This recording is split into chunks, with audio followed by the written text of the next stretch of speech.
We're back again. Hey. For the next Why Not Us podcast. Indeed. Why Not Us? WhyNotUsPod.org. Yes. Also, Why Not Us in all caps on Spotify, and Why Not Us 1776 on YouTube. Check it out. Yeah, I think I have Subscribe. 1776 on my elbow. So Yeah, you do. Right there. I can't really see that one myself. It takes a mirror, some help from a friend. Or just a contortionist type ability. Yeah. Mike McGowan over here. My name is Carter Kramer. Yeah, here we go. Okay.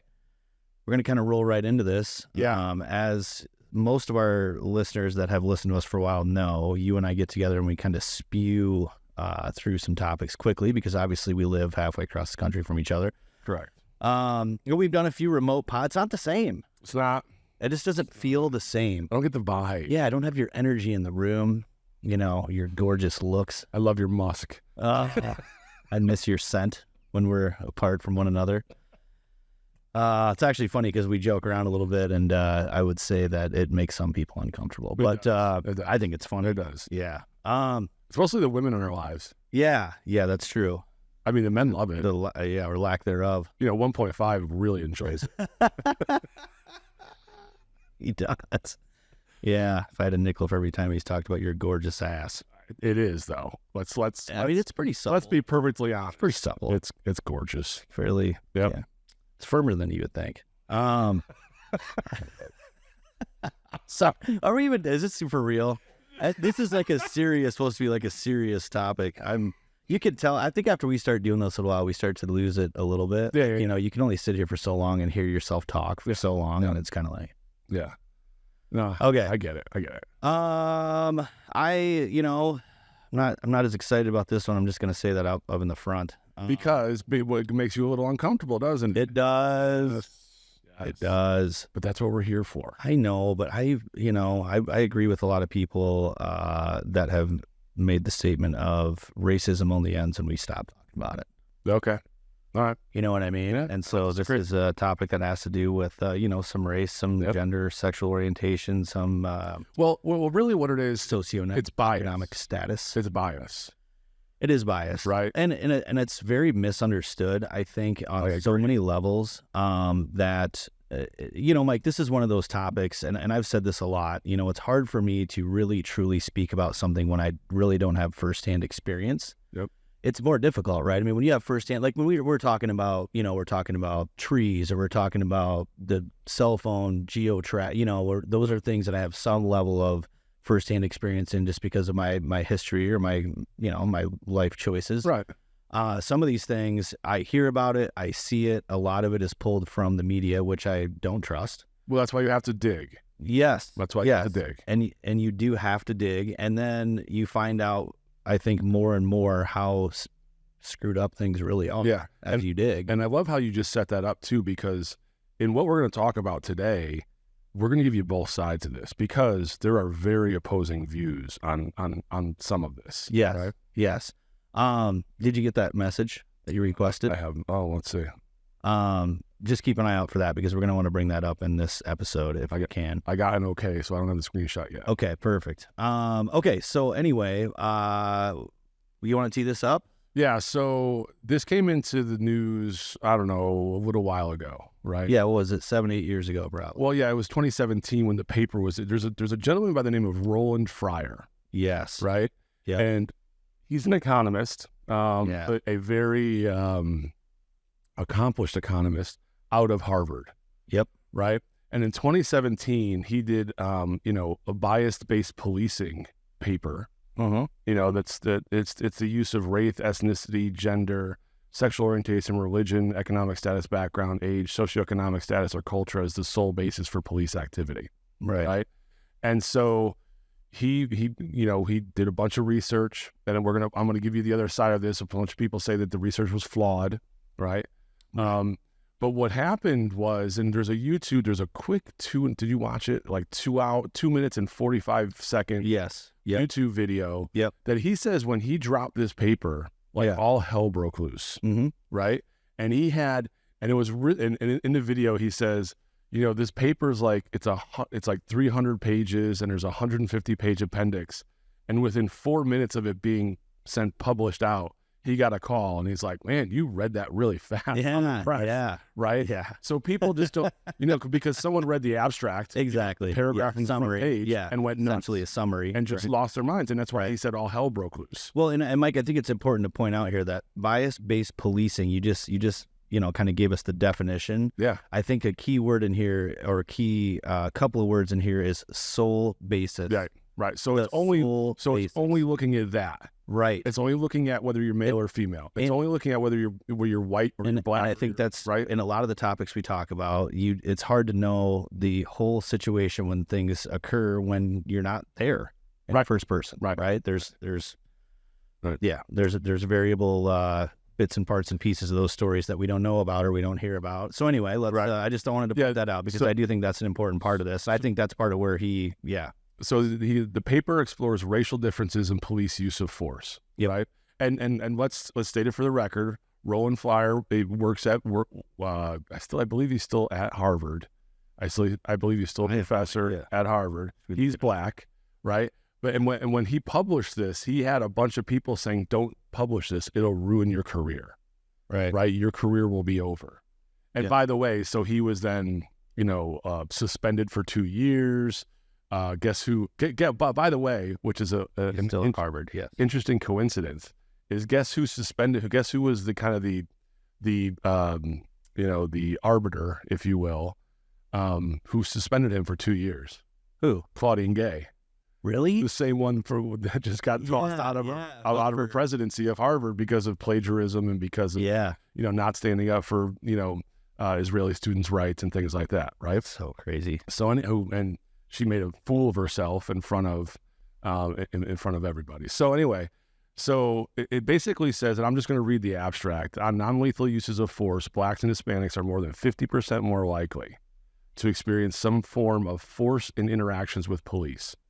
Adding controls that account for important context and civilian behavior reduces, but cannot fully explain these disparities. On the most extreme use of force, officer-involved shootings, we find no racial differences in either the raw data or when contextual factors are taken into account. We argue that the patterns in the data are consistent with a model in which police officers are utility maximizers, a fraction of which have a preference for discrimination, who incur relatively high expected costs of officer-involved shootings. So basically what it's saying is some of the, you get pulled over because of color, right? Or you get stopped, in a stadium or in a mall because of color. Racial profiling. I will tell you, I went to a Cardinals game a couple years ago. Yeah. And I'm with a couple of guys. One's a doctor and he's black, and like the usher, and we were in a suite. Yeah. Right. Because we're in a club level. Yeah. Okay. Suite club level. Right. And they were the boss of the other guy I was with. They were his tickets. Okay. But this guy who was there, and I won't say the name, but he's black and he's a doctor. Right. And the ushers came down to make sure that he had the right tickets. So stupid. It's very stupid. That's ridiculous. Very stupid, right? Yeah. There's that bias. There's that discrimination. Sure, yeah. Right? It's real. So what this paper said, what Fryer did was say, in some of that, what did he call it? You're talking about non-lethal use. Yeah. So they're profiling, right? Right. They're pulling people over for probably no reason, or give them a slight reason and they'll do it. Right. That happens more than 50% of the time. Right. Which is complete bias, it's complete profiling, it's complete discrimination. But he found that in officer-involved shootings, which gets everybody going crazy. Yeah. Right. There was no difference. Right. Right. Yep. So that's why, and he said he was surprised. That's why he said all hell broke loose when he published the paper, because a lot of colleagues, a lot of fellow black people were like, you can't say this. Yeah. Because it either A, destroys a narrative, right? Yeah. Or B, it can't be true because we see it with our own eyes. Right. Right. But here again, we always talk about this data and statistics can be manipulated any way you see it. But absolutely, yeah. This guy, if you read the background on Roland Fryer, he's brilliant. Yeah. Right. Absolutely. And he's an economist. He's an economist at Harvard. He's an economist. He's obviously a pretty smart dude. Yeah. And he even said, if you watch that video and if you read some more about it, he had a group of 8 research assistants. Right. Right. Yep. Who went through all of the data over the course of a year or more Right. right? And it was based in Houston, so it was Houston data, Right. right? Which is a very, very diverse population, right? And these were their findings. And so he sets them aside Yep. and brings in a whole new group of AU research assistants, new, fresh, Yep. preconceived notions. Yep. Untainted. Yep. Have them look at the same data. They came up with the same conclusion. Yeah. So it's pretty solid. So then guess what? This guy has to, Yeah. then he's got a newborn baby. Yeah. He's got a security detail taking him to the grocery store because people went nuts. Right. Which people went nuts? Yeah, the liberal class went nuts. Correct. Yeah. They went nuts because it goes against the narrative. Whether they care or not, it goes against the narrative. Right. But again, this makes sense. And he does say at the end, this statement of, there's a fraction of which have a preference for discrimination. Right. They're human. There's fault. There's shitty people doing every job in the country. And there's people that have a discriminatory preference that are not necessarily Caucasian people that are in law enforcement as well against other people. Right. I experienced that with, I had a little incident on the reservation. Yeah, they did. Yeah. That officer didn't like Caucasian people. Yeah. For obvious reasons. And, it was very apparent. Yeah. Yeah. He made sure I knew. Yeah. Right. He didn't like me because of how I looked. And again, so I'm just prefacing that's going to, unfortunately, that it's not right. Right. You know what I mean? It's shitty. But yeah, man, there's people that discriminate. Yeah. And well, there's reality. There's implicit. That's why this stuff is so important to talk about. Because there's implicit bias. Absolutely. Wherever you get it from, it doesn't matter, right? Yeah. And we're going to get into this because I have an interesting story that doesn't look so good on me, but I have a story about it, right? So, but I will say there's another person who, oh gosh, I don't have his name here. Hold on. Who wrote a paper, who was also at Harvard. His name is Justin Feldman, and he's a doctor in sociology, right? Okay. And he wrote a paper, Roland Fryer is wrong. There is racial bias in shootings by police, right? And this paper goes on to state how the methods by which Fryer and his research assistants analyzed the data was incorrect. Yeah. It should have been done a different way, right? Sure. And so, he says, it suffers from major theoretical and methodological errors. He has communicated the results to a news media in a way that is misleading. While there may have been long problems with the quality of police shootings data, there is still plenty of evidence to support a pattern of systemic, racially discriminatory use of force against Black people in the United States. So this is another guy who's a highly respected, doctorate. Yeah. Working for Harvard, saying, no, Fryer's research is wrong. Yeah. He did this whole research analysis incorrectly. He says it was flawed. His analysis is flawed, and it suffers from errors, the theoretical and methodological errors. Mm-hmm. So what's right and what's wrong? Right. And, he mentions in here that Fryer says, he communicated the results to news media in a way that is misleading. Right. And then Fryer says, all hell broke loose. I had to have a police escort. I had to have this. I got suspended for 2 years. The DEI culture at Harvard suspended me for 2 years. Claudia Gay, who's now disgraced. Right. Mm-hmm. So was there political motivation behind what Fryer did? And or is there political motivation around what Feldman did? Right. The people speaking against him. Yeah. And how do we really know? We don't. And the thing is, man, there's, I don't think it's a black and white answer, no pun intended. It's honestly, I think this is, again, a situation where we don't always know all of the details around some of these situations that turn into lethal force. I think that anytime you put somebody in a situation where you're making them fear for their own safety, their own life, you better be careful. Yeah. Anytime. Yeah. I don't think it just means with people with a firearm. I just mean in general. Right. I know you nor I like to be backed into a corner and made fearful of our life, right? That's a catastrophic situation. I think that sometimes people's actions when they are in a situation where they're interacting with law enforcement, they don't understand that level of fear that they're creating. And again, it's a fight or flight response, right? For a lot of people. Yeah. Not just police officers, just human beings in general. Right. That's a pretty commonly known, situation, right? Or circumstance where people, you fear for your life, dude. You're going to either go nuts and fight, or you're going to run like hell and try to save yourself. Yeah. One or the other. Yeah. So again, there's a lot of those things that come into the discussion when we talk about these individual situations that have occurred that has, created the reason to go in and dig into this and try to figure out, hey, is this about systemic racism, or what is there a real issue here that we need to address? That's the part of this that makes it hard, Mike. What is the answer? Yep. It's on a case-by-case basis, I think, and I don't think we ever really know the whole story. Yeah. I really don't. Yeah. I think we get bits and pieces of, of a narrative or of a correct, his agenda, one on both sides. Yeah. Okay. Right. 100%. Whether it's, hey, this officer did the right thing by doing this, and here's why, or it's, hey, this was completely unjustified, and here's the evidence to show. And you see a 30-second clip of a 36-minute, interaction. Yeah. That's not the real story. It's not the whole story. Yeah. It's somebody trying to say, hey, I told you. Yeah. I told you I was right. Yeah, I know. I've been right the whole time. Yeah, right, exactly. But I go back to it's that bias. Right. That just what you have learned over the course of your life, or out of situations, or a particular, environment you were put in, or a situation that you were put in. Yep. That bias, that implicit bias just grows. So there was a state trooper by the name of Jacob Stark. He's a Michigan state trooper. Yes. And he wrote an article for the police chiefs magazine. Okay. Yep. And it's called Addressing Implicit Bias in Policing. Okay. Right.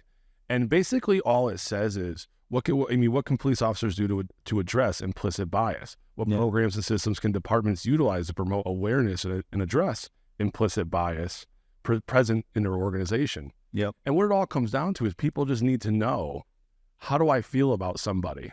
Just intuitively, implicitly, how do I feel about somebody? Right. Whether it's their skin color, whether it's their hair, whether it's their size, whether it's their their gender, whether it's their whatever. Yep. Right. Yep. Like, how do I feel about people? And understanding how you feel about people. Yes. What your biases are will help you in the context of a police officer, or just in everyday life. Which I agree with completely. Right. If you don't know that bias exists, how much more likely are you to succumb to that bias in the wrong situation? Correct. Right.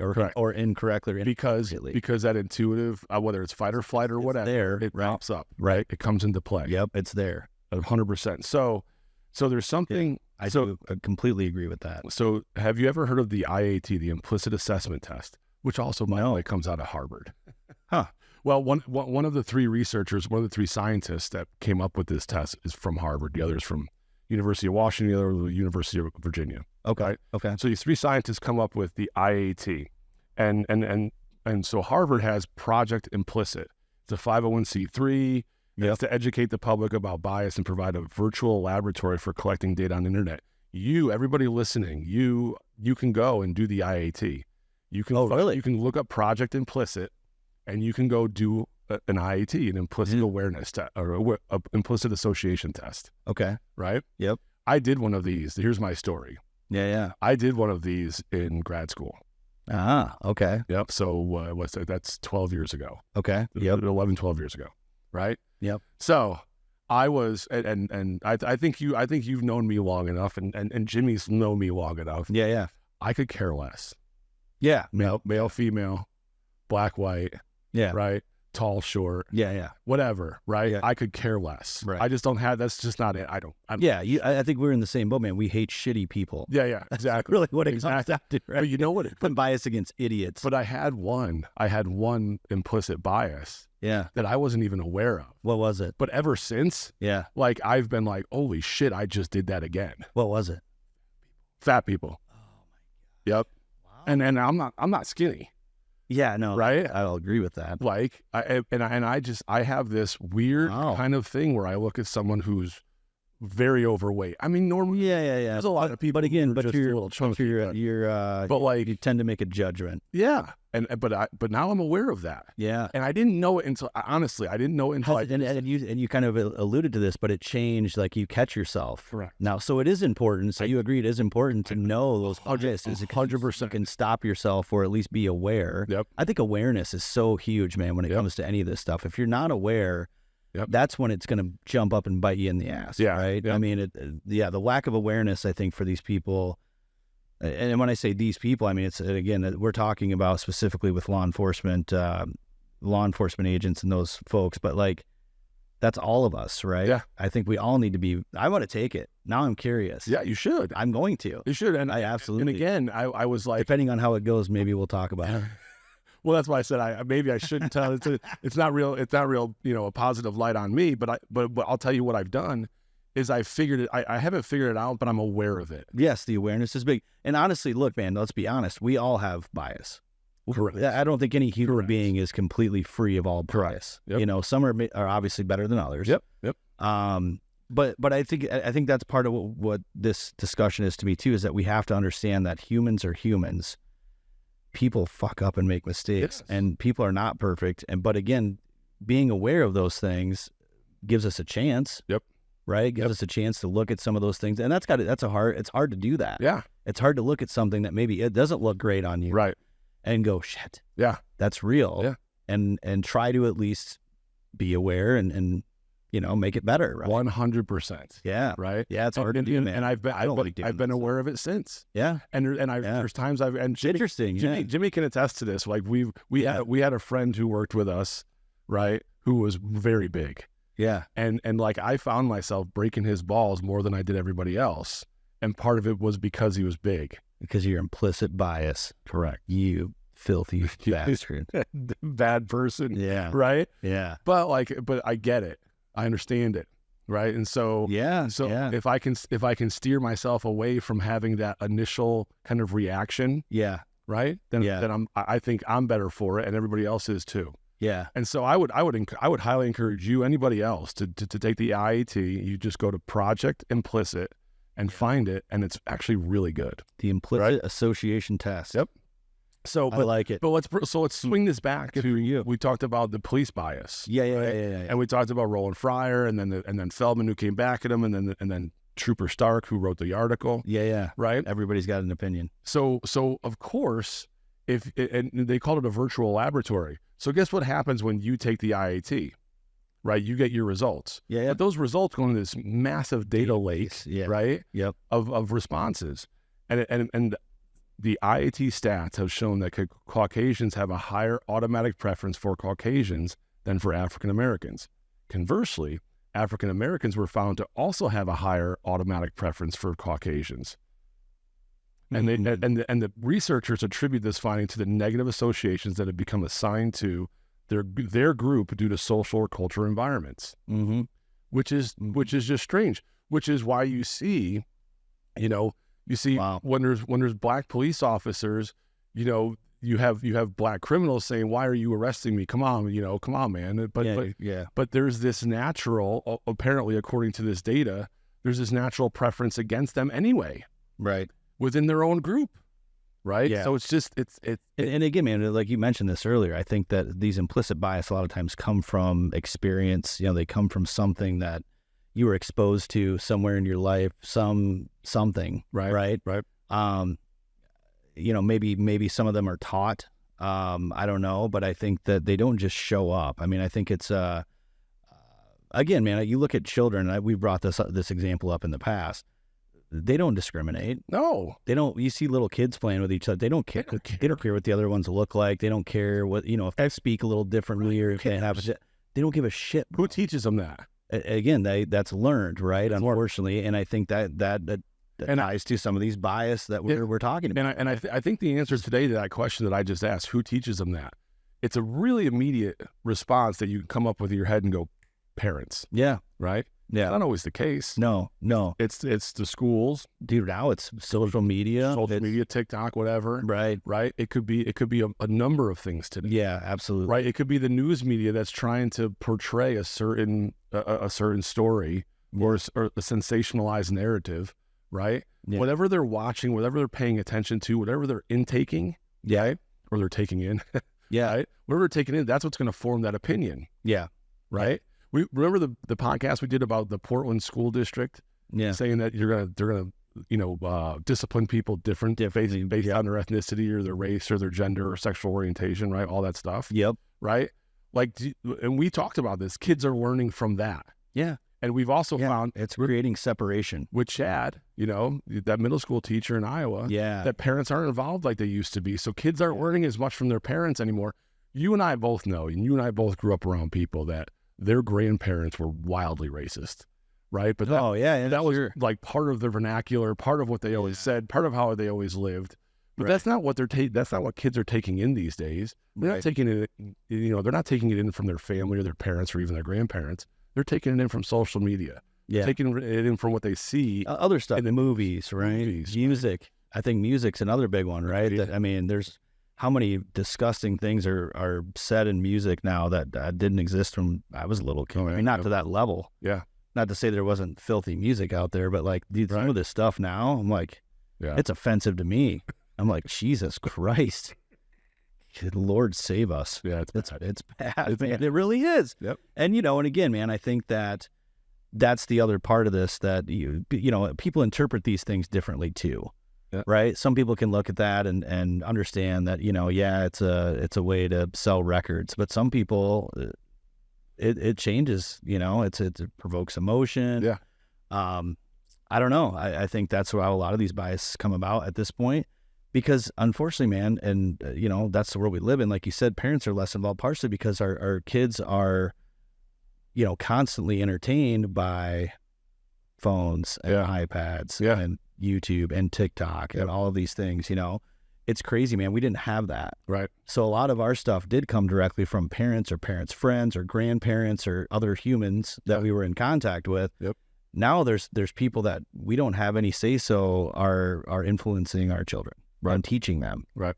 And I think that because there is a strong, there's a strong effort to divide people in this country, which is part of the reason we're doing what we're doing. Yep.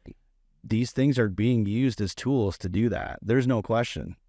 100%. I mean, I watched some of the stuff that I've overheard, Mila's 10, she'll be watching some video and I'll overhear something and I'm like, whoa. Yep. What? Nope. Yeah, that doesn't play. That doesn't play. No, and you can tell that it's intentional. Oh, yeah. It's very intentional, right? Well, because it's again, it's something that kids will want to listen to because it is a little bit off color, or it is a little bit, it's dangerous. Right? It's a little dangerous. Yeah. So kids naturally gravitate toward that stuff. So thinking about this, man, because I think that what's your personal take of seeing the different sides of this and looking and we've dug in, kind of read through these papers written, this position, that position. Hey, you didn't do your research correctly. Hey, this is where you went wrong. What do you believe, Mike? I think, I think is there bias in policing? Absolutely. Yeah, I think there is. I don't know the extent of which it's non-lethal versus lethal. Right. I don't know because people are saying that the data shows one thing, and then another person says the data shows something else. Right. So I can't tell you the extent of which. I just know what I see and what I believe is that, there's bias. Yeah, there is. But I also agree with that state trooper who said, if you know what that bias is before you go into a situation, you're going to be better off for it. And that person, whether it's a perpetrator, whether it's a suspect, whatever, they're going to be better off for it too. Absolutely. Right. I agree with that completely. So and then I guess my next question for you is, what's the root cause, and how do we, since we agree that there is bias at policing, we agree that, and I agree with you as well. I think that it's overstated intentionally in a lot of cases to try to generate, some discomfort. Yep. You know what I mean? Some separation, some division in our world. It's politicized. It's very politicized. And it causes so much damage. Look at the on every level. The George Floyd riots. Yeah, absolutely. Right. And again, man, I believe that was a ridiculous injustice. That was a situation that didn't need to occur, in my opinion, right to that level. Right, it shouldn't have happened. Right. I think also about the fact that this is also the world we live in. That you and I have talked about this a lot. We're now being told that if we witness some sort of social injustice in our world, that we should sit back and watch and just pull our cell phone out and record. Write an email. Yeah, versus step in and try to stop the injustice from happening. Yeah. How many people watched that situation happen and did nothing? Yeah. But then, were paid because they were getting a lot of YouTube hits. Like, I don't know, man, the world's become a really weird place. But again, man, what is the root cause, and how do we get, I agree with you that part of this is the recognition. It's the awareness. I think that's huge. Yep. I love that, by the way, because I think it is hard to look in the mirror a lot of times and know, Agreed. hey, I've got something that probably I need to be aware of. Yep. I don't think you can fix a problem if you don't know it's a problem. Correct. But then what? To me, does it go back to what we just talked about of, who's raising our children? How are we raising those children? Is that part of this root cause of this bias? I 100% believe it is. I do too. Because if you have involved parents, guess what? Yeah. The kids learn from them. If Yeah. you have involved parents who are, what's the right way to say this? If they have traditional values, I was going to say not idiots. then they're not idiots, right? Right. Right. There should be a test you have to take to have kids, but And honestly, Mike, but that's kind of what we're talking about. That's how scary this situation is, because there are kids that probably are better off being raised by TikTok than their biological parents. I hate to say that, man, but like, there's some shitty parents. Bro. Yeah, there's some shitty people in the world. I agree. And those people reproduce just like everybody else. Like I said, you should have to take a test before you have kids. I mean, we're probably not far away from that. Dude, AI will just tell us. Yeah, you should or you should. Yeah. Right? Like based on what Yes. And then if you are going to have kids, here's how you have the best chance of them not following your footsteps. But you're right though with that stand around and just take a video. Yeah. Remember, did you see that Tom Hanks movie, A Man Called Otto?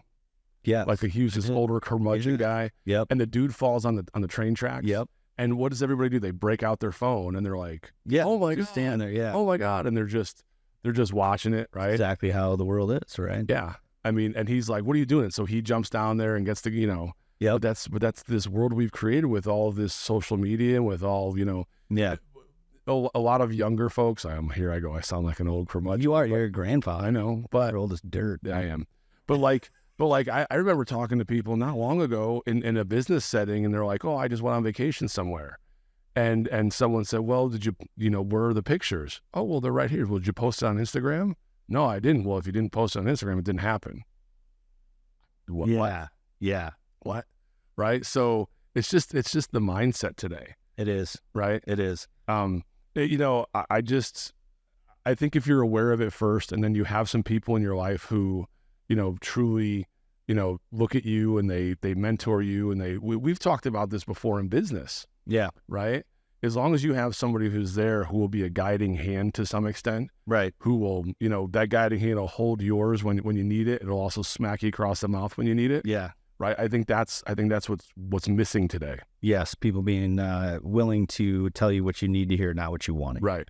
And so you can't believe and kids can't believe what they see on TikTok. They shouldn't. No, they shouldn't. I think that's part of the problem is that or what they see in the news, and we shouldn't do that either. Right. Right. Like I've always said, you got to dig deeper.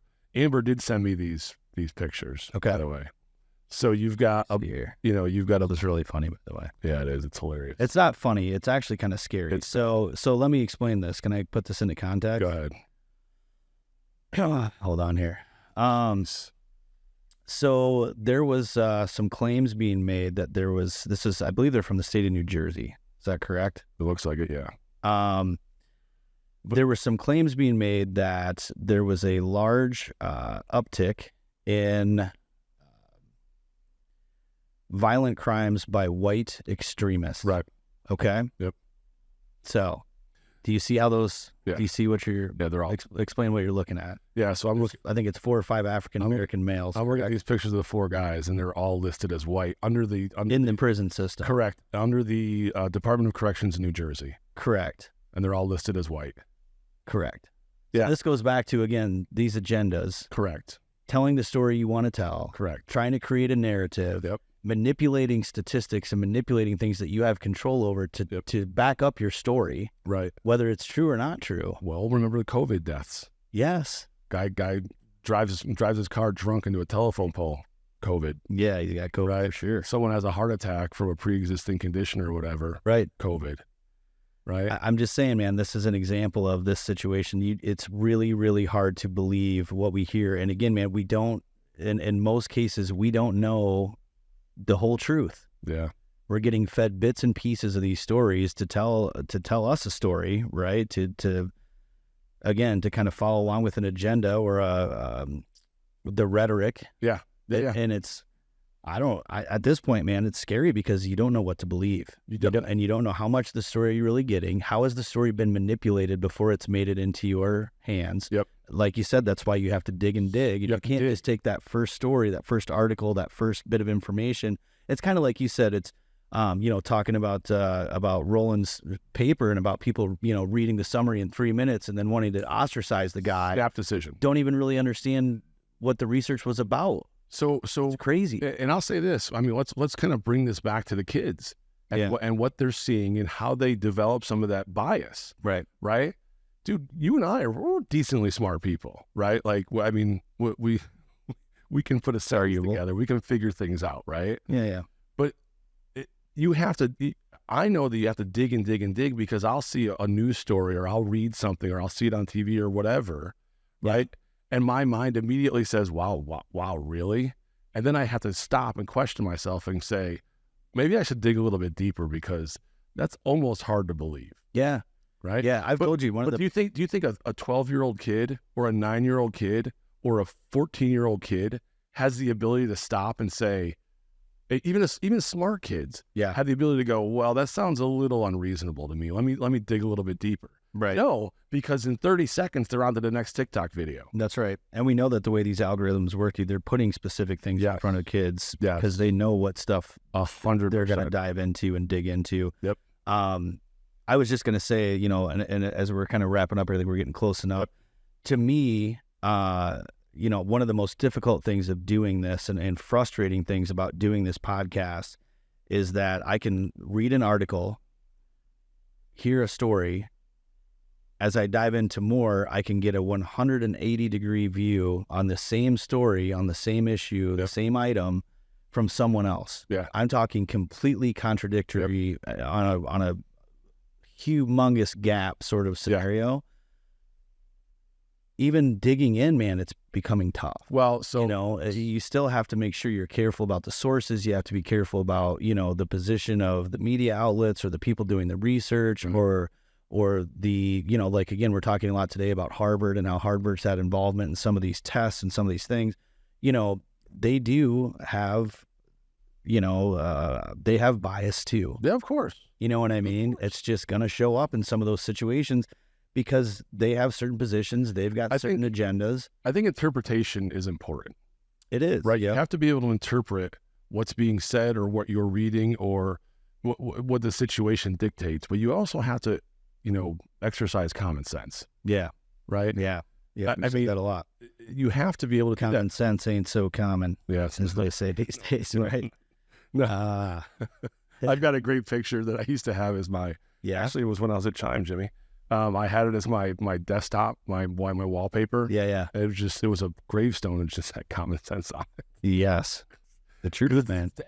Yeah. And it's unfortunate. And again, I think really is part of the people are so gullible at this point that I think that's part of the reason that the media is able to sway people so quick. And they want to believe one way or the other. Right. Absolutely. We all want validation. Correct. That we're correct. Mm-hmm. Right. Yep. I told you. I've heard that so much lately. See, I told you. Yeah. So anyway, great discussion. I love this. I love this IAT test situation. I think that's really interesting. And I think that approach should apply in a lot of things in life, not just implicit bias, but just, sometimes, man, pointing the finger in, looking in the mirror and kind of going, ooh, I probably need to do a little bit better here. Yeah. I think that's something that we all need to do from time to time. I wish that people that, worked in our political system had the ability to do such assessments. Some self-reflection. Had some level of conscience. Self-awareness, maybe. God. Yeah, I hear you. All right. That it? Yeah, I think we're good. I think we're good. Yeah. So it's whynotUspod.org. Why Not Us in all caps on Spotify. Yep. And Why Not Us 1776 on YouTube. Get over to it, check it out, subscribe to it. Yes. Help us out a little. Yes. It's worth it.